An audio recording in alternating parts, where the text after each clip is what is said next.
que venimos estudiando las doctrinas de la gracia. En la carta a los Efesios hemos podido entender medianamente qué es la gracia. Y cuando miramos ahora el contexto de la carta a los Corintios y podemos observar lo que el apóstol comienza a decirle a esta iglesia, pues vamos a encontrar una realidad muy importante que tiene que ver con la elección de Dios, con esa elección incondicional. Máxime si en este mundo se valora muchísimo la inteligencia, si en este mundo se valora mucho la fama, el poder, pero esto desde la perspectiva de Dios contradice la elección. Hoy vamos a ver cómo el Señor no considera nada en ningún ser humano para llamarlo a sus propósitos y llamarlo a su gloria. No obstante, la elección nos enseña que todos los que creen en Cristo Jesús para salvación y vida eterna no eligieron hacerlo. Eso lo vimos en algún momento. No fue que ustedes quisieron venir a Cristo, sino que Dios los envolvió con su gracia y por esa gracia ustedes fueron traídos hacia Él. Dios los eligió para darles vida eterna según el propósito eterno de su voluntad. Este propósito de Dios o esta elección de Dios es inmutable. ¿Qué significa eso? Que Dios no cambia. Cuando hablamos de la inmutabilidad de Dios y de que su elección es inmutable, significa que Él no va a cambiar y significa que nada lo hará cambiar. Y que esta elección se hizo desde antes de la fundación del mundo. Que de entre todo el género humano, perverso, caído de su rectitud moral, inmerso en el pecado, inmerso en la perdición, Dios de toda la masa humana, de toda esta raza humana, llamó unas personas y a otras las dejó en su estado de condenación.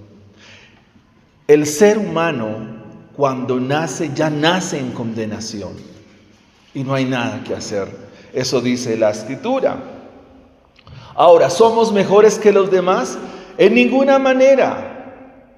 Somos iguales a todos, solo que Dios tuvo misericordia de nosotros. En esa elección Dios puso a Cristo como el mediador. La base de la elección incondicional de Dios es su mismo Hijo Jesucristo. La base de la escogencia que Dios hizo a los suyos es su Hijo Jesucristo. Él es el mediador, Él es la cabeza de todos los elegidos y por ende es el fundamento de la salvación y es la cabeza de la iglesia. Entonces, con esto en mente, miremos los versículos 26 al versículo 29. Dice así, leo en favor de ustedes, mis hermanos. Pues mirad, hermanos, vuestra vocación, que no sois muchos sabios según la carne, ni muchos poderosos, ni muchos nobles, sino que de lo necio del mundo escogió Dios para avergonzar a los sabios. Y de lo débil del mundo escogió Dios para avergonzar a lo fuerte. Y de lo vil del mundo y lo menospreciado escogió Dios y lo que no es para deshacer lo que es, a fin de que nadie se jacte en su presencia. Y ahí encontramos los 3 puntos de nuestra enseñanza en esta noche. Estamos tratando y considerando la gloriosa y extraordinaria doctrina de la elección incondicional y soberana de Dios. Miremos el versículo 26, pero permítanme contarles cuál es el contexto de Corinto o de la iglesia que estaba en esta ciudad. Corinto es un puerto. Es una ciudad muy entretenida, es una ciudad cosmopolita y es una ciudad a la cual llegan muchas personas o llegaban muchas personas del mundo grecorromano conocido. Es una ciudad que nos muestra un sinnúmero de características importantes, sobre todo desde el punto de vista académico. Pero así como tenía una alta academia y se distinguía por ser cuna de la filosofía, asimismo Corinto era una ciudad inmoral. Era una ciudad que estaba inmersa en prácticas y estaba inmersa en realidades que atentaban contra la misma naturaleza de los seres humanos. Algo así como la zona rosa de Bogotá. Un lugar donde se practicaba la inmoralidad, se practicaba el desenfreno, se practicaba el pecado. De hecho, ellos tenían una frase, se decía corintiar, vamos a corintiar, y eso significaba ir a tener situaciones, ustedes me entienden, ¿verdad? Situaciones inmorales. Querían vivir o practicar la inmoralidad. Al punto que esta congregación y muchos de los varones que asistían a la iglesia, una vez se terminaba el culto, se iban a los burdeles de Corinto, a los burdeles de la ciudad. Pero al mismo tiempo esta ciudad era dada a la filosofía, era una ciudad dada a la elocuencia, era una ciudad dada al arte del buen hablar, al arte del discurso. Cualquier personaje que llegaba a Corinto y se expresaba muy bien y sabía hablar, entonces ya era admirado. Cualquier persona que llegaba a Corinto y se sabía expresar, tenía buena expresión oral, sabía hablar en público, tenía elocuencia, era retórico en su manera de hablar, entonces pegaba en Corinto. Es desde ese contexto que Pablo entonces nos va a mostrar algo muy significativo. Y lo primero que vamos a señalar en esta noche es que la elección de Dios se hace de lo necio. Una elección desde lo necio del mundo. De ahí el Señor ha escogido. Cuando el apóstol Pablo nos habla de lo necio, que de lo necio del mundo escogió Dios para avergonzar a los sabios, se refiere a que Dios hace un llamado a las personas, de lo cual no importa, de lo cual no tienen capacidad para quizás expresarse. De hecho, el versículo 24 dice: para los llamados, así judíos como griegos, Cristo es poder de Dios y sabiduría de Dios. Amados hermanos, cuando el apóstol dice que es una elección desde lo necio, está indicando que para el Señor no importa qué tan sabio eres, que para el Señor no importa qué tan ilustre eres. Para el Señor no importa qué tan brillante eres. Para el Señor no importa qué tan estudiado eres, qué tan elocuente eres. En otras palabras, de manera tácita y de manera simple, tú a Dios no lo vas a tramar con tu elocuencia o con tu brillantez. Nada de eso va a impresionar a Dios. Si ustedes miran el versículo 29, el apóstol remacha esta enseñanza diciendo: para que nadie se jacte en su presencia. Es de esta manera que el apóstol nos recuerda que la mayoría de los corintios que fueron llamados, no fueron llamados porque fueran sabios, o porque fueran poderosos, o porque fueran de alta nobleza. Lo que el apóstol le dice es que Dios los escogió por gracia y misericordia de Él. Que Dios los escogió porque ese fue su beneplácito. Cuando se habla aquí de lo necio del mundo, está diciendo que Dios no se fijó en qué tan estudiados eran, qué tan académicos eran. O pudiéramos decir que Dios se fijó en mí porque hemos estudiado mucho, poco o mucho. No, en ninguna manera. Eso no le llamará la atención a Dios. De hecho, el versículo 18 nos va a dar una lección muy importante. ¿Y cuál es esa lección? Pues bien, los corintios que se creían bien hablados, se expresaban muy bien. La filosofía, cualquier filósofo que entrara con cierto razonamiento a Corinto, entonces era invitado a exponerle a la multitud sus pensamientos, sus razonamientos. Eran llamados a exponer sus ideas. Y eso, como lo mencioné antes, pegaba. Pero ellos tenían un conflicto. ¿Y cuál era ese conflicto? Ellos decían: yo no puedo entender cómo un Dios que está en el cielo ahora desciende y se hace un semidios, y siendo un semidios es clavado en una cruz de la manera más vil, ruin y miserable, y da la vida por ustedes. No creemos en ese mensaje. No creemos en esa historia. Eso no tiene nada de filosófico, eso no tiene nada de intelectual, porque ese era el pensamiento griego. Ellos no admitían que un Dios como de los que tenían en la mitología, como Zeus, como Atlas, se hiciera hombre y como hombre fuera a morir de esa manera en la cruz. Pero el versículo 18 nos da la expresión. Dice: porque la palabra de la cruz es locura. ¿Para quiénes? Para los que se pierden. El evangelio será locura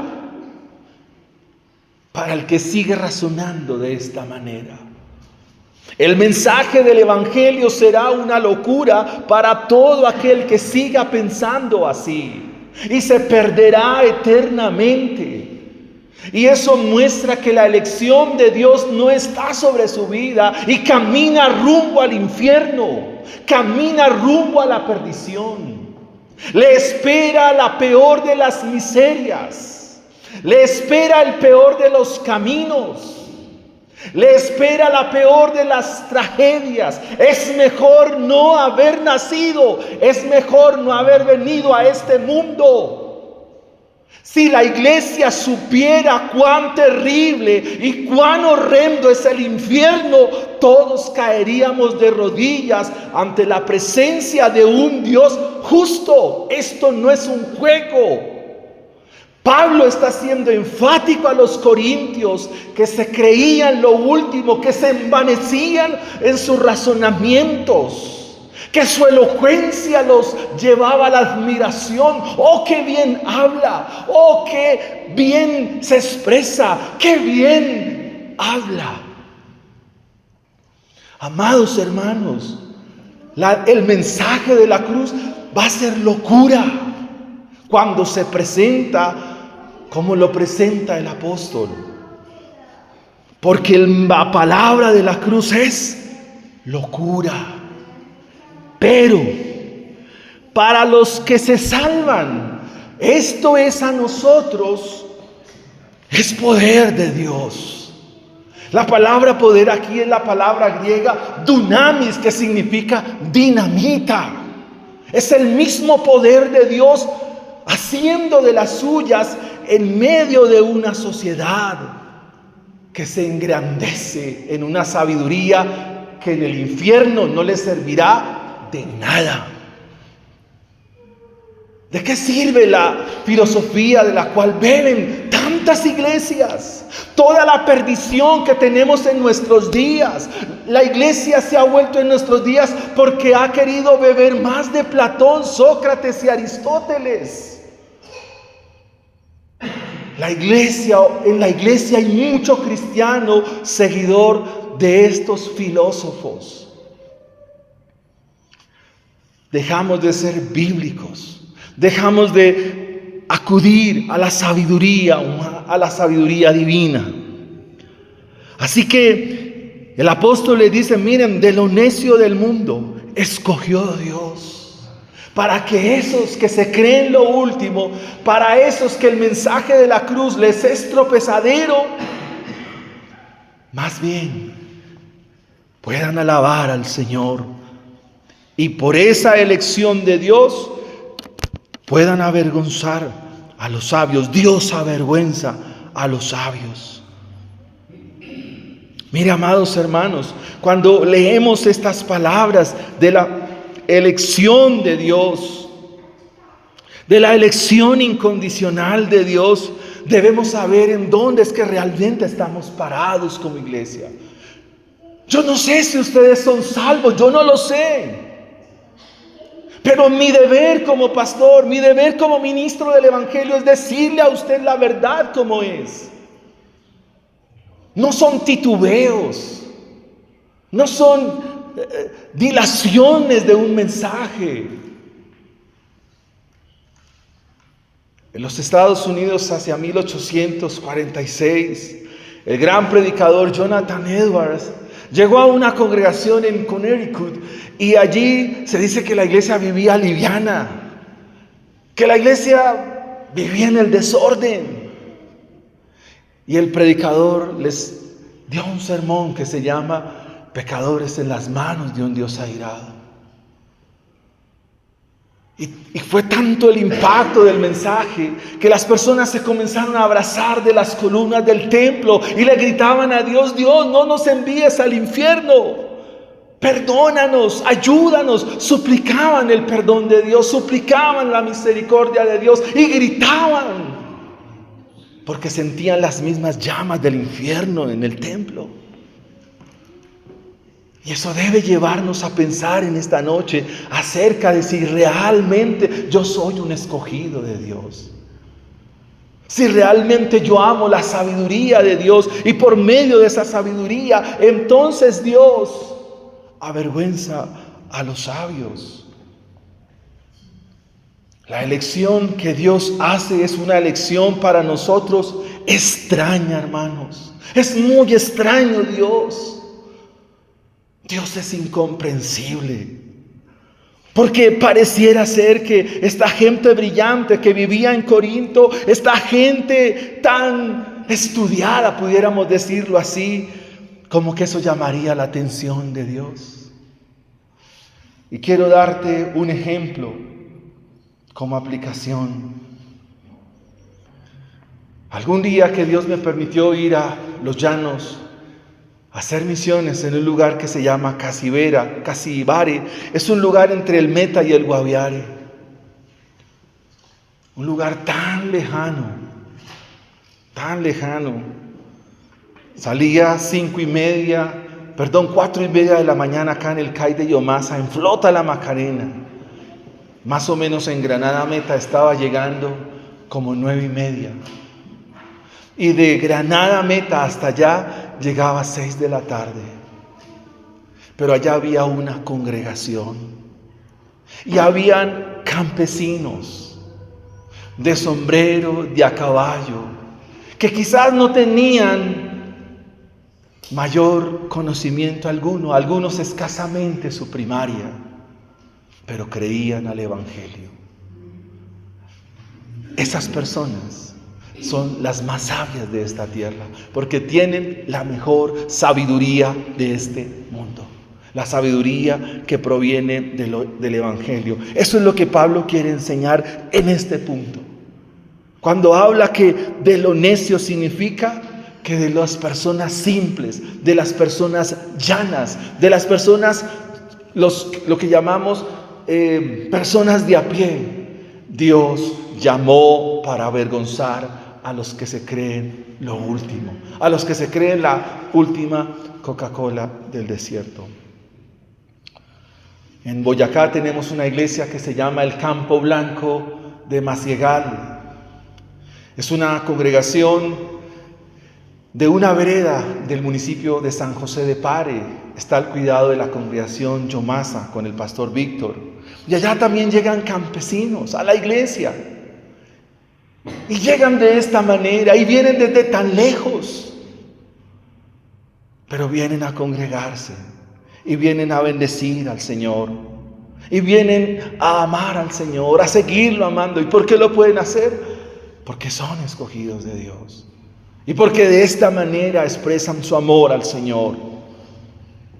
Así que, mis hermanos, en este punto, la elección de Dios no se va a basar en nuestras capacidades intelectuales. Si tú piensas que Dios te llamó porque eres un adelantado intelectualmente, no es así. Dios no elige por eso. Dios no elige por nuestros títulos académicos. Eso a Dios no le importa. Dios no nos elige por nuestro estatus social. Tampoco le interesa. Y pensar que a veces nosotros queremos tramar a los demás. Pero a Dios no lo podemos tramar. Cuando dice de lo necio del mundo, significa que Dios escogió personas sencillas para su gloria y para bendición de ellas. Veamos nuestro segundo punto en esta mañana. Hemos visto una lección desde lo necio, ¿verdad? Ahora veamos una elección desde lo débil. Es lo que nos dice el versículo 27, la parte B. Dice que Dios nos escogió de lo débil. De lo débil. Ateneses es la expresión aquí griega. ¿Qué significa? Además de lo necio, Dios también escogió de lo débil y despreciable. La sociedad de esa época tenía jerarquías. ¿Qué es la jerarquía? Entonces, como una especie de pirámide. Es decir, que en la base de la pirámide estaban los más simples. Y en la medida que la pirámide va creciendo, entonces la pirámide se hacía más de alto valor para las personas de la sociedad. Es decir, había como una escala social. Algunos eran considerados insignificantes y otros eran considerados de alta alcurnia. Y cuando Dios dice que de lo débil del mundo escogió, se habla que Dios se fijó en la condición, pero no en la condición de las personas. Se fijó en que de su propósito, de su misma voluntad, dijo: acá hay un poco de personas que están siendo martirizadas, vulneradas, quizás violentadas, y por eso los voy a llamar. Tampoco, no es así. No es así. Algo así como que mi sufrimiento llama la atención de Dios. No. Que estoy atravesando un momento amargo y por eso Dios me llamó. Tampoco. Como los israelitas en Egipto. Entonces, que Dios vio el clamor de ellos y que le gritaban. No, tampoco. Sencillamente hay un plan de Dios. Hay un plan del Señor. Porque Dios no se fija, y lo que voy a decir puede que a usted le genere estupor en esta noche. Y no quiero hablar de un Dios cruel, pero no es así. Pero a un Dios a veces permite el sufrimiento para la gloria de Él. Y Dios permite que pasemos momentos difíciles para gloria de Él. Pero eso tampoco le llama la atención a Él. Por eso Dios, el Dios de la Biblia, el Dios que hace presencia en su palabra, es un Dios que a veces no lo conocemos. Porque pareciera que nosotros buscamos llamar la atención de Él, buscáramos llamar en Dios como decirle: hey Dios, aquí estoy, mírame, estoy sufriendo, Señor, mira mi sufrimiento, mira mi dolor, mira mi enfermedad. Y pareciera que Dios, uy sí, mis hijos me están llamando, ¿qué voy a hacer? No, ese no es Dios. Ese no es el Señor. Es un Dios que no le llama la atención nada. Porque es un plan desde antes de la fundación del mundo. Es un plan desde antes. No habíamos nacido. Hace 15 días vimos la historia de Esaú y Jacob y dice, no habían hecho ni bien ni mal para que el propósito suyo se cumpliera en estas dos vidas. Así que, amados hermanos, cuando decimos de lo débil del mundo, escogió Dios, evidentemente habían personas en la ciudad de Corinto que estaban en un momento difícil. Y habían clases sociales, pero no por eso el Señor dijo, los voy a llamar. No, sencillamente los llamó y punto. ¿Cómo podemos aplicar entonces este punto? No importa si te sientes sin fuerza.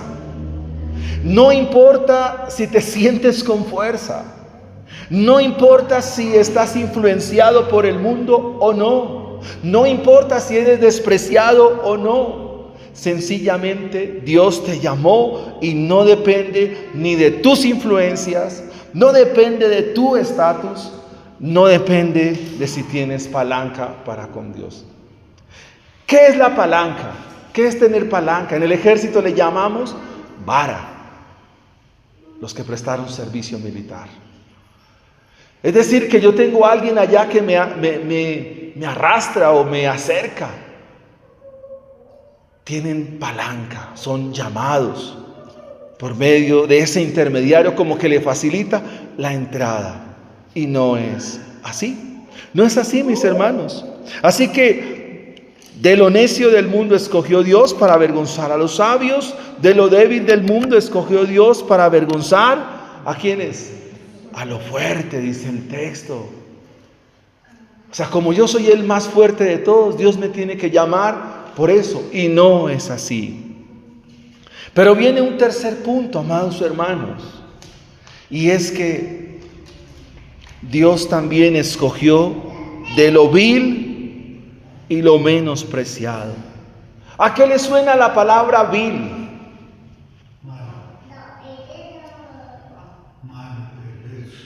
No, en ese contexto no. Estamos hablando de Corinto. Corinto era una ciudad donde las personas tenían buena comodidad económica.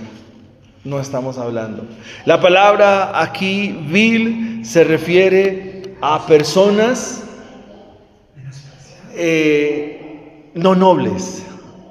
¿Ustedes saben qué es el abolengo? ¿El qué? Abolengo. Abolengo es alguien que es cierto está... Una persona que tiene abolengo es que tiene una familia que lo respalda todo el tiempo. Una dinastía. En nuestro país, muchos se quejan de las familias que han dirigido la nación, ¿cierto? La familia Turbay. Eso es abolengo, o sea, el apellido es de prestigio. Tiene peso. La familia. Entonces, el apóstol aquí se refiere a las personas que no tienen abolengo, que no tienen prestigio, que no tienen descendencia, que no tienen apellido. Eso significa en el texto vil. Porque entonces pudiéramos decir que la elección de Dios estaría supeditada ¿a qué? No, pues tiene un buen apellido, por eso lo voy a llamar. Tiene un buen nombre y por eso lo voy a llamar. No, el Señor está diciendo que no hay nada que a Él llame la atención, que es una elección libre, incondicional. O sea, mi nombre, mi familia, mi apellido no condicionan a Dios. Por eso dice acá que de lo vil del mundo. Y ahora mira lo menospreciado, es lo contrario. Hace un paralelo el apóstol, dice, ni por apellido, ni porque tenga estrato bajo, ni lo uno, ni lo otro llama la atención del Señor. Y noble abolengo. El abolengo se refiere a la ascendencia de los antepasados, especialmente si es ilustre o de linaje. En la elección de Dios no cuenta tu linaje, en la elección de Dios no cuenta tu apellido, en la elección de Dios no cuenta de quién eres hijo. ¿Y cuál es el punto culminante entonces de este pasaje? Para que nadie. Entonces pensemos en una persona, en un ¿qué? En un necio. En una persona necia. No, pues Dios se fijó en mí porque es que yo era un arrastrado y por eso se fijó Dios. No, por eso no se fijó. Pudiéramos decir entonces que Dios se fijó porque era débil. Tampoco. O que Dios se fijó porque era vil. Tampoco. O Dios se fijó porque era menospreciado. Nadie me quiere, todos me odian. Y Dios entonces, como todos lo odian y como todos lo desprecian, entonces yo no, y por eso lo llamo. Pero no es así. Porque el versículo 29 dice, a fin de que nadie saque el pecho y diga, Dios me llamó por esto, y Dios me llamó por aquello, y Dios me llamó porque era esto. Sencillamente Dios te llamó por una única razón: por gracia. Por gracia. Por gracia le llamó el Señor. No por obra, dice Efesios 2:8, para que nadie se gloríe, sino que es don de Dios. Es don del Señor. ¿Qué es la gracia, mis hermanos?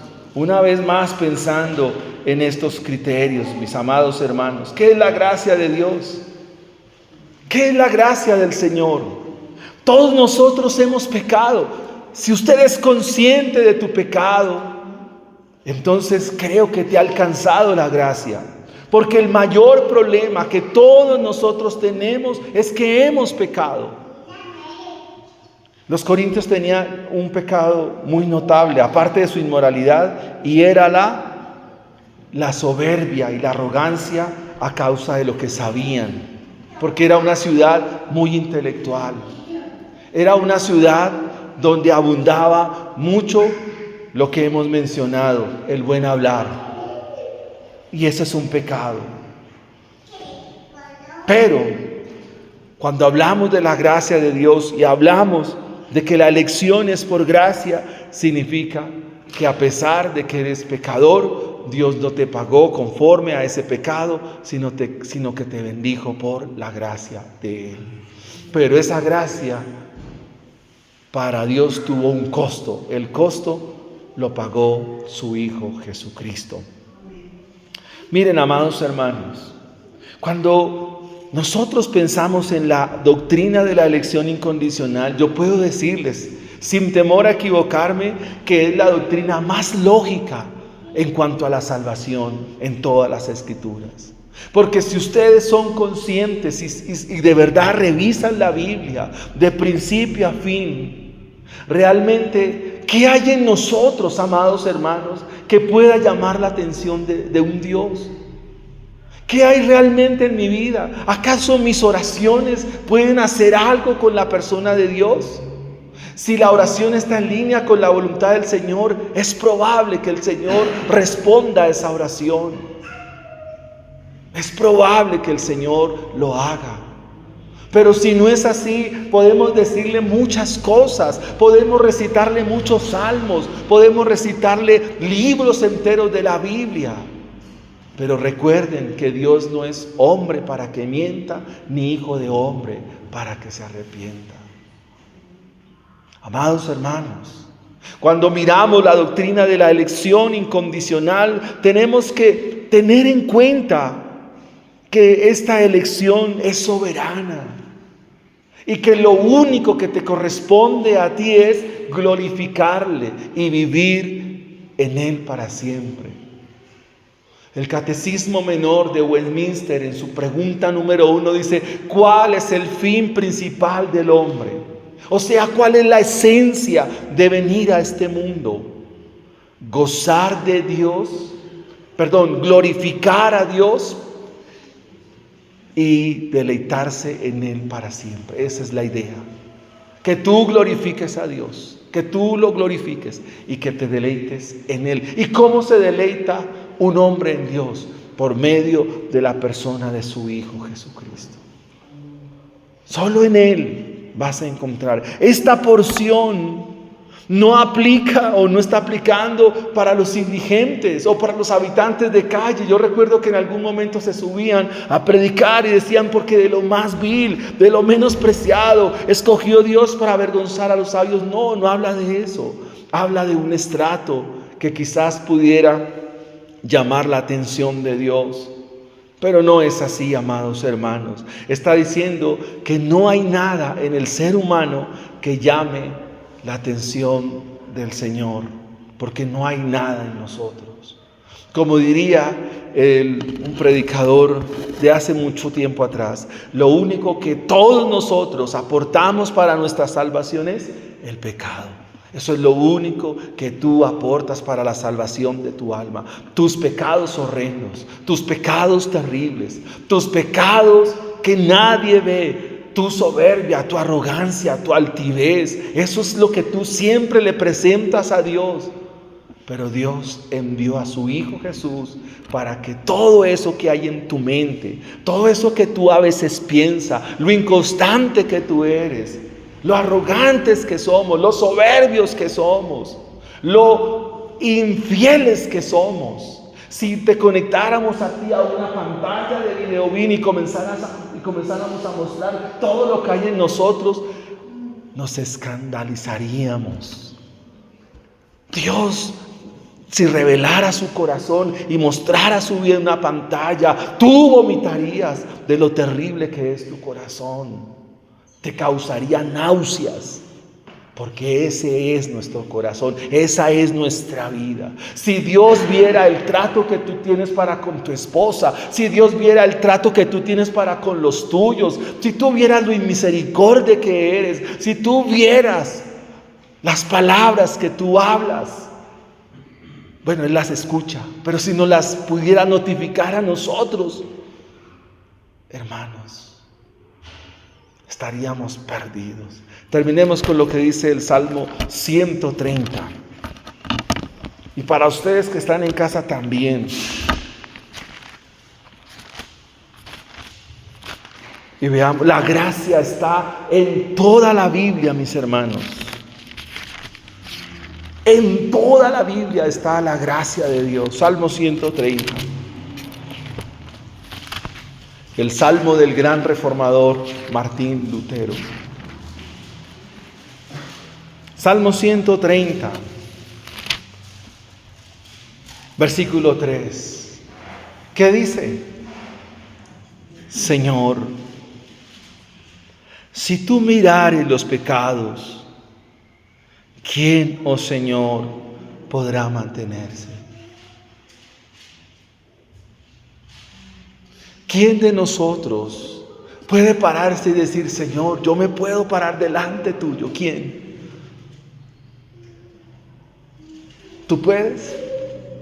Ustedes pueden, hermanos, pararse hoy delante del Señor y decir, Señor, medítalo. Jehová, si mirares los pecados, ¿quién, oh Señor, podrá mantenerse? Es una pregunta. ¿Quién? El Señor se lo dijo a una multitud que llevaban unas piedras y estaban listos así. Y vinieron las palabras del Señor cuando dijo, el que esté libre de pecado, entonces que arroje la primera piedra. ¿Quién? ¿Quién de ustedes puede arrojar la piedra en esta noche y decir que está bien delante del Señor? Ninguno de nosotros. Pero el versículo 4 nos da la gracia otra vez. Pero en ti, ¿quién es ese ti? ¿Quién es el que está en Dios también? En el cual hay perdón. Debe haber alguien que sea Dios mismo, en el cual, si me veo imposible de presentarme delante de mi Dios, entonces debe haber alguien. ¿Quién será ese alguien? Pero en ti está la respuesta, en ti está la provisión, en ti, Señor. En ti debe estar alguien. Y ese alguien es nuestro Señor Jesucristo. Es Él quien nos libra. Y es en Él en que nosotros somos, en que podemos reverenciar a Dios. Y miremos un último salmo, hermanos.